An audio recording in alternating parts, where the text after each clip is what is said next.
Здравейте! Буквално по-рано днес с лаптопа ми се случи ето това.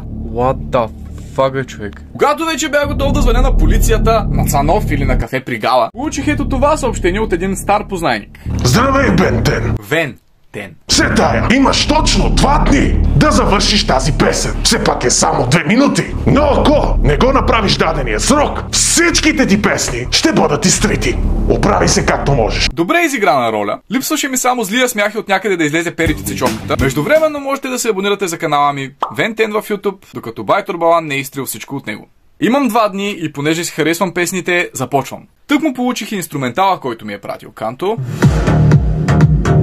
Първо ще запиша вокалите. С теб на сляпа среща. Канто харесва гласове с нисък и плътен тембър. Моят не е такъв, но ще го направя да звучи така.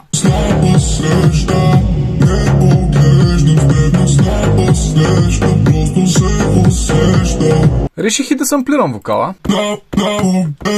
Конвертирам от MIDI в аудио. Вдигам с 12 полутона или 1 октава нагоре. И се развихрям. Експортвам всичко и се надявам песните ми да не бъдат изтрити. Ще ви държа в течение за това какво се случва и ще се видим скоро.